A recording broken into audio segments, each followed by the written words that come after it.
ये क्वेश्चन देखते हैं, कॉमन सेंसिकल क्वेश्चन है आईसीटी का 2025 से, और यहां पूछ रहा है the performance of a computer hardware components is measured in various ways. तो जो कंप्यूटर है उसमें अलग अलग प्रकार के हार्डवेयर लगे होते हैं और कौन सा कितना तगड़ा है, कौन सा परफॉर्मेंस किसकी कैसी है, वो अलग अलग तरीके से हम जज करते हैं। यहाँ पूछ रहा है कौन से हार्डवेयर कंपोनेंट की परफॉर्मेंस को हम हर्ट्स में नापते हैं, हर्ट्स में मेजर करते हैं। तो याद कर लो भाई, सीपीयू जो होता है हमारा, जो प्रोसेसर लगा होता है, उसकी स्पीड गीगाहर्ट्ज में होती है। जितना ज्यादा ये गीगाहर्ट्ज होगा उतना अच्छा वो प्रोसेसर होगा। बाकी जो अलग अलग हार्डवेयर दिए हैं जैसे एचडीडी, एसडीडी, तो इनकी जो रीड एंड राइट स्पीड है उससे इनकी परफॉर्मेंस जज होती है। और लेजर प्रिंटर जो लगा हुआ है उससे उसकी जो क्वालिटी निकलेगी, जिसका जो पीपीआई है, पिक्सल पर इंच, है ना, उससे लेजर प्रिंटर की कितना बारीक से बारीक चीज को अच्छा प्रिंट कर सकता है, उससे इनकी परफॉर्मेंस जज होती है। बेसिकली सीपीयू की जो परफॉर्मेंस है हम हर्ट्ज में नापते हैं, इसलिए थर्ड ऑप्शन सही है। ये क्वेश्चन ध्यान से देखते हैं, आईसीटी का क्वेश्चन है, जून 2024 से आया है। यहाँ पे मैच द कॉलम टाइप का क्वेश्चन है और यहाँ पे आपको जो इनपुट डिवाइसेस होते हैं, खासकर आपके कीबोर्ड या माउस से रिलेटेड डिवाइसेस, उनको आपको मैच कराना है सही ऑप्शन से। तो क्या क्या टाइप के हार्डवेयर हैं इनपुट टाइप के देख लेते हैं। पहला है माउस, फिर है जॉयस्टिक, फिर है माइक्रोफोन और फिर है नंबर पैड। समझ लेते हैं इनका क्या मतलब है। माउस आप सबको पता है, ये है माउस, है ना, तो ये वायरलेस है, तार वाला भी होता है। उसके बाद है जॉयस्टिक, गेम खेलने के लिए जो रिमोट कंट्रोल होता है उसको जॉयस्टिक बोलते हैं। माइक्रोफोन, माइक जो मैंने लगाया हुआ है, तो ये भी एक प्रकार का इनपुट है।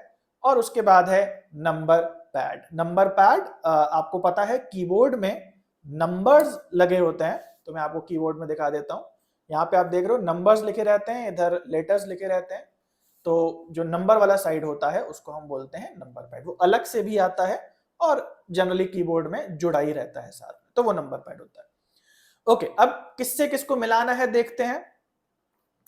तो यहां पे हम जरा देखें ध्यान से, तो इनपुट वॉइस ओवर, वॉइस को प्रेजेंटेशन में डालने के लिए यूज होता है, पिन डालने के लिए यूज होता है, सेलेक्ट ऑप्शंस फ्रॉम मेन्यू, किसी मेन्यू में से ऑप्शन सेलेक्ट करने के लिए होता है, और operate a flight simulator. Flight simulator मतलब अगर कोई पायलट है और वो एक नकली एरोप्लेन में बैठा है और उसमें प्रैक्टिस करने के लिए, थोड़ा वीडियो गेम जैसा वो है ना, ताकि सीधे अगर उसको प्लेन में भेज देंगे तो एक्सीडेंट करा देगा, तो इसीलिए उसको एक सिमुलेटर, मैंने कि नकली प्लेन जैसे एनवायरनमेंट में डाला जाता है, जहां वही स्टीयरिंग होता है, सामने स्क्रीन पे चीजें चल रही होती हैं और वही सारे उसके कंट्रोल्स लगे होते हैं, बटन्स लगे होते हैं।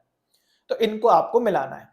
तो सबसे सरल तरीका जो होगा मिलाने का वो क्या होगा, ये सारी चीजें कुछ ना कुछ कंप्यूटर में एंटर करने के लिए हैं, जो कि यहाँ कंफ्यूजिंग हो सकती हैं। केवल एक जो लाइन है वो आपको पकड़नी है और वो है वॉइस ओवर देना। कि आपको प्रेजेंटेशन में अगर अपनी आवाज डालनी है तो जाहिर सी बात है एक ही हार्डवेयर है जो कि उसके लिए यूज होता है, और वो है माइक्रोफोन। जैसे इस वीडियो में मुझे आवाज डालनी है तो मैंने माइक्रोफोन लगाया, इसको मैं बंद कर दूंगा अगर, तो आवाज चली जाएगी, है ना। कभी कभी होता भी है कि वीडियो बना रहे हो, इसकी बैटरी डेड हो जाती है और आवाज खत्म हो जाती है और फिर से पूरी वीडियो रिकॉर्ड करनी पड़ती है ना। तो हमें समझ में आ गया कि ए का जो है तीसरा पॉइंट हो जाएगा यहाँ पे। और लकीली एक ही ऑप्शन है जिसमें ये चीज दी हुई है, लेकिन हम सभी को डिस्कस करेंगे। जैसे बी का दिया है 4 to input a pin. Pin आपका जो होता है वो आप किससे एंटर करते हो, नंबर पैड से। तो जैसे मैंने आपको बताया मेरे कीबोर्ड में भी नंबर पैड है, और अगर आप एटीएम में जाते हो तो उसमें भी नंबर पैड लगा रहता है। नंबर पैड का मतलब ऐसा कीबोर्ड जिसमें केवल नंबर्स होते हैं, तो उसी से आप पिन भी डालते हो। उसके बाद है सी का 1, सेलेक्ट ऑप्शन फ्रॉम मेन्यू। कोई मेन्यू में से ऑप्शन सेलेक्ट करना है। जैसे मैं अगर यहाँ पे पेन का कलर सेलेक्ट करता हूं, मान लो रेड ले लेता हूं, है ना, तो रेड हो गया। तो मैंने क्या करा, मेन्यू में गया और कोई ऑप्शन सिलेक्ट करा। किससे मैंने करा, वो माउस से, है ना, माउस से किया। ओके, तो यहाँ पे सी का 1 हो गया। फिर है डी का 3, to operate a flight simulator. Again जब आप एक वीडियो गेम जैसा सिमुलेशन का एनवायरनमेंट है, जहां पे आप प्लेन प्रैक्टिस कर रहे हो चलाने की, तो वहां पे प्लेन का जो स्टीयरिंग होता है वैसा ही आपको एक रिमोट कंट्रोल पकड़ाया जाएगा जो कि आपके कंप्यूटर से और चारों ओर आपके स्क्रीन लगी होगी उससे जुड़ा होगा, तो उसको यहाँ पे बोल दिया गया है जॉयस्टिक। जनरली जॉयस्टिक जो है वीडियो गेम खेलने के लिए यूज होता है। आई होप आपको समझ में आ गया, इसलिए ऑप्शन नंबर 2 सही है। ये क्वेश्चन मेमोरी सेक्शन से है आईसीटी में 2025 से, काफी इंपॉर्टेंट टॉपिक है ये, जरूर से इसको अच्छा करें। यहाँ पे मैच द कॉलम है CPU, monitor, RAM, hard disk और इन सबका मिलान करना है सही ऑप्शन से। सबसे पहला ऑप्शन दिया है स्टोर्स डेटा टेम्परेरीली। टेम्परेरीली जो भी मेमोरी हमारा डेटा स्टोर करती है उसे हम कहते हैं वॉलेटाइल मेमोरी। तो वॉलेटाइल मेमोरी है हमारी रैम, है ना, रैंडम एक्सेस मेमोरी। ओके, तो सी का हमारा 1 हो जाएगा, यहां हमें क्लियरली दिखाई दे रहा है। आगे बढ़ते हैं, स्टोर्स डेटा परमानेंटली। तो जो हार्ड डिस्क है हमारी वो डेटा को परमानेंटली स्टोर करता है। इसमें मतलब परमानेंटली का मतलब है कि पावर को डिस्कनेक्ट भी कर दो कंप्यूटर के तो भी डेटा स्टोर्ड रहेगा, है ना। टेम्परेरी का मतलब है कि अगर पावर डिस्कनेक्ट हो गया तो डेटा टिकेगा नहीं, वो चला जाएगा। प्रोसेसेस इंस्ट्रक्शंस, इंस्ट्रक्शन प्रोसेस करता है हमारा सीपीयू। और डिस्प्ले विजुअल आउटपुट, जो बाहर विजुअल जो चित्र हमें दिखाता है वो होता है हमारा मॉनिटर। तो बहुत इजी है, कंपोनेंट्स कह लो या हार्डवेयर कह लो हमारे कंप्यूटर के, उससे ये क्वेश्चन है। तो सही जवाब हमारा सेकंड ऑप्शन हो जाएगा। ये आईसीटी का क्वेश्चन है, जून 2024 में क्वेश्चन आया और ऐसा टॉपिक है जिसपे हर बार ही जो है क्वेश्चंस बनते हैं। तो आइए इसे ध्यान से समझते हैं। मेमोरी की हायरार्की जो है, स्पीड जो है, उसको आपको अरेंज करना है। यहाँ पे लिखा है जो कंप्यूटर कंपोनेंट्स हैं उनको रैंक करना है स्लो से फास्ट की ओर। यहाँ पे है CPU, cash, RAM, SSD and optical drive. अब ये सारी मेमोरीज हैं, आप सबको पता है, और इनकी स्पीड्स मैंने आप लोगों को पढ़ाई हैं, कुछ स्लो होती हैं कुछ फास्ट होती हैं। तो आपको सबसे स्लो से फिर फास्ट की ओर जाते जाना है। ऐसे जो क्रम बनाने वाले क्वेश्चंस होते हैं बहुत सरल होते हैं। उसमें सबसे पहले आपको जो पहले क्रम की चीज है वो फाइंड आउट कर लो और आखिरी क्रम की जो चीज है वो फाइंड आउट कर लो, आपका जो है आंसर मिल जाता है। अब आपको यहाँ पे क्या करना है, आपको स्लो से फास्ट की ओर बढ़ना है। तो इन चारों में क्या आप बता सकते हो कौन सी सबसे स्लो है? तो अगर आपने मेरे से पढ़ा है तो आपको पता होगा कि ऑप्टिकल ड्राइव जो है वो सबसे स्लो है। तो ऐसा ऑप्शन आपको यहाँ पे पिक करना है जिसमें शुरुआत में डी आ रहा हो। लकीली यहाँ पे क्या है कि जो डी है वो एक ही जगह आ रहा है और कोई जगह नहीं आ रहा, वो है ऑप्शन नंबर 1। लेकिन अगर मान लीजिए थोड़ा कॉम्प्लिकेटेड क्वेश्चन है और डी 2 ऑप्शंस में लिखा है, तो आपको क्या करना होगा, आप एक बार सबसे फास्ट वाला भी मेमोरी ज्ञात कर लेंगे। तो सबसे फास्ट होती है हमारी कैश, यानी कि कैश जो है वो आखिरी में, ए ऑप्शन जो है वो आखिरी में आना चाहिए। तो वैसे तो यहाँ पे एक ही ऑप्शन है जिसमें डी शुरुआत में है जो कि सबसे स्लोएस्ट मेमोरी है ऑप्टिकल ड्राइव।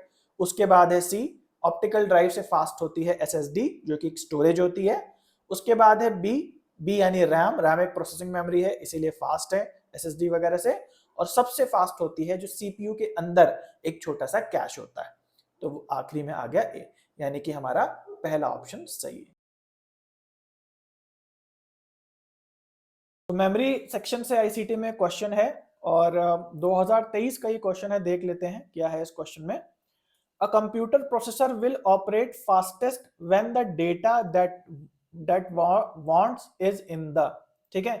तो कुल मिला के सरल भाषा में ये कह रहा है कि कंप्यूटर का प्रोसेसर जो है वो सबसे ज्यादा तेज कब काम करेगा, कौन से प्रकार के डेटा से काम करेगा, यानी कि कौन सी मेमोरी इस ऑप्शन में दी है जो सबसे तेज काम करती है। तो सही जवाब है ऑप्शन नंबर 1, कैश मेमोरी, है ना। तो इसको बस आप ऐसे समझ लो कि जो हायरार्की है मेमोरी स्पीड्स की वो आपको याद करनी है और आपको ये समझ लेना है कि सबसे फास्ट मेमोरी रजिस्टर होती है, रजिस्टर के बाद कैश आती है और क्योंकि कैश ही यहाँ पे दी है तो ये सही जवाब हो जाएगा। 2023 का क्वेश्चन है, बहुत इंपॉर्टेंट क्वेश्चन है और आईसीटी में ये जो सबसे ज्यादा रिपीट होने वाला टॉपिक है टाइप्स ऑफ मेमोरीज, इसी में से आया है। सरल क्वेश्चन है, आइए देखते हैं कैसे होगा। यहाँ पूछ रहा है a computer uses RAM and ROM to store data. Store data करने के लिए अलग अलग प्रकार की मेमोरी यूज होती हैं, जिसमें ये क्वेश्चन रैम और रोम से है। Which of the following statement describe ROM is are true. अब ये क्वेश्चन कह रहा है रोम के बारे में, ये 3 पॉइंट जो दिए हुए हैं उनमें से कौन से पॉइंट रोम के लिए, रीड ओनली मेमोरी के लिए है। सबसे पहला कह रहा है it stores the program and data that are currently in use. जो भी प्रोग्राम का डेटा अभी करंटली कंप्यूटर के द्वारा यूज किया जा रहा है उसको ये स्टोर करता है। तो अगर आपने पढ़ा है मेरे से आईसीटी कोर्स में तो आपको पता है ये बात लागू होती है रैम के लिए। रैंडम एक्सेस मेमोरी में करंट डेटा होता है, रोम में नहीं होता। It is use to boot up the computer when power is turned on. ये कब यूज होता है? जब कंप्यूटर को पावर देते हैं, या इस प्रक्रिया को हम कहते हैं बूट प्रोसेस। कंप्यूटर को जब हम बूट अप करते हैं तब ये रोम यूज होती है, तो ये सही बात है। तीसरा, its contents are retained when power is turned off. और पावर को अगर काट भी दिया जाए या कंप्यूटर को शट डाउन भी कर दिया जाए तब भी रोम के अंदर जो डेटा है, ये पॉइंट कहता है कि वो रिटेन रहता है, मतलब सेव्ड रहता है, और ये भी बात सही है। इसका मतलब बी और सी पॉइंट यानी फोर्थ ऑप्शन सही है। सो गाइस ये क्वेश्चन देखिए, बहुत अच्छा क्वेश्चन है आईसीटी से। Arrange the steps of data processing cycle in correct sequence. तो जो हमारा कंप्यूटर है, आप सबको पता है, उसे कुछ इनपुट दो, उसे प्रोसेस करता है और कुछ आउटपुट निकालता है। जैसे कीबोर्ड से हम इनपुट दे सकते हैं कि कोई मूवी ओपन करो, और कंप्यूटर प्रोसेस करता है, जो समझता है कि भाई क्या हमें इनपुट दिया गया, और फिर जो आपने इनपुट दिया होता है उस हिसाब से आपको आउटपुट जो है वो आपकी स्क्रीन पे दे देता है। तो इसी का सीक्वेंस पूछा गया है, input, output, processing and storage. तो सही जवाब क्या होगा? तो यहाँ पे सही जवाब है, सबसे पहले आप इनपुट ही दोगे, जाहिर सी बात है। उसके बाद वो कंप्यूटर समझेगा, उसे प्रोसेस करेगा कि भाई इनपुट क्या है। फिर उसके बाद जो है, जो चीज आपने मांगी उसे स्टोर करेगा, और फाइनली जो है आपको आउटपुट देगा। तो सही जवाब हमारा सेकंड हो जाएगा। अब यहाँ थोड़ा सा कंफ्यूजन हो सकता है कि प्रोसेसिंग के बाद स्टोरेज क्यों है, क्योंकि प्रोसेस करने के बाद जो नई जानकारी निकली है उसे कंप्यूटर पहले स्टोर करता है, और स्टोर करने के बाद आपको परोसता है। पहले परोस के बाद में स्टोर कैसे कर सकता है? क्योंकि पहले तो जानकारी नहीं बनाएगा ना, तो जब प्रोसेस करके नई जानकारी बनाता है तो उसे स्टोर करता है और फिर आउटपुट देता है। इसलिए सेकंड ऑप्शन सही है।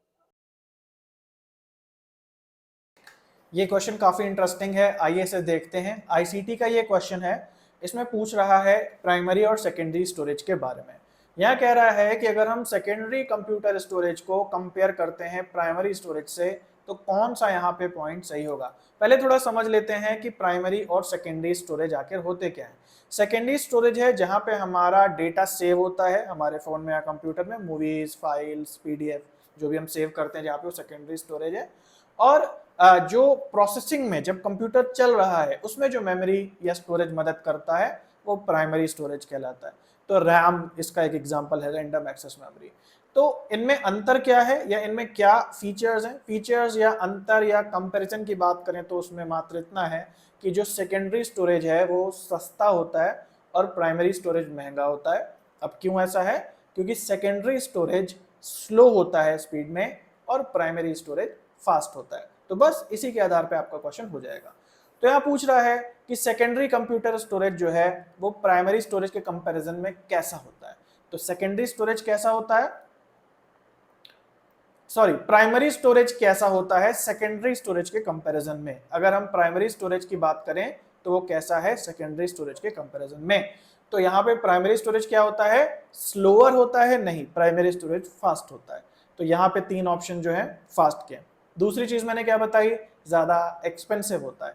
यहाँ लिखा है फास्टर लेस एक्सपेंसिव, तो ये गलत हो जाएगा। तीसरा point, faster and more expensive.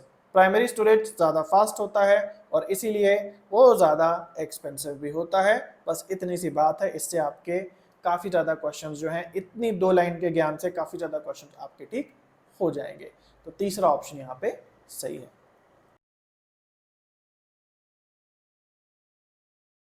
ये क्वेश्चन काफी इंपॉर्टेंट है 2025 से, और बहुत ही इंपॉर्टेंट टॉपिक है जो आपका अच्छा होना ही होना चाहिए। एक क्वेश्चन तो निश्चित आपका इस टॉपिक से आता ही आता है। Which one of the following is the fastest memory element. तो ये 4-5 प्रकार की अलग अलग मेमोरीज हैं, कुछ वॉलेटाइल, कुछ नॉन वॉलेटाइल, कुछ प्राइमरी, कुछ सेकेंडरी। इसमें स्पीड पूछ रहा है कि कौन सी सबसे फास्ट है, register, cash, RAM and HDD.